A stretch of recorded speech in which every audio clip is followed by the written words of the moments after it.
Shqipëria triumfon në ndeshjen me Maltën, por dështon në përpjekjen e saj të shumë përfolur për të provuar vijën mbrojtëse. Në këtë mënyrë kuqezin te Oto Baric kanë kënaqur tifozët me fitoren e thellë 3-0, por nga ana tjetër kanë ngritur edhe moralin ndeshjen e rëndësishme me Holandën në datën 12 shtator. Ndeshjen për Vision Plus e kanë ndjekur Andi Nuraj me kamerën e Vladimir Grorit.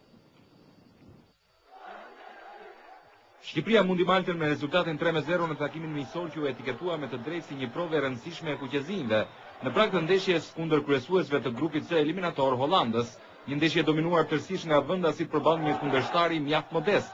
Ashtu si shpritej, skuadra e Baric u hop tërësisht në sulm 100 minutat e para, duke u afruar shumë herë golit si me Kaplanin por dhe Berishën, por zhbllokimi i rezultatit erdhi vetëm në minutën e 33, kur i sapo futuri në lojë Hamdi Salihi, pas dëmtimit të Bogdanit, shfrytëzoi një dalje të gabuar të portierit kundërshtar, duke shënuar edhe golin e tij parë personal me panellën e kontares. Me fillimin e pjesës së dytë, Oto Baric mbajti premtimin duke ndryshuar tërësisht skuadrën me hedhje në fushë të 6 lojtarëve të rinj.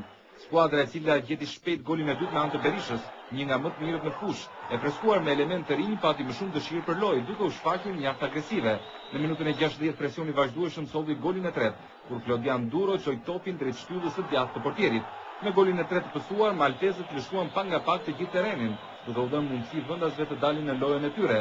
Rezultati do të kishte qenë më i thellë nëse Salihi me pak do të shfrytëzonte topat e shumë të dhuruar nga Dallku Energjik, që në 30 minutat e fundit ishte i papërmbajtshëm me shpërthimet e tij. Në zel gut shpil. Loja u bë akoma më mirë mas golit të dytë. Në pjesën e dytë, Ich bin zufrieden mit Spiel, jam i kënaqur me lojën, aber nicht mit Realisation. po jo me realizimin e golave.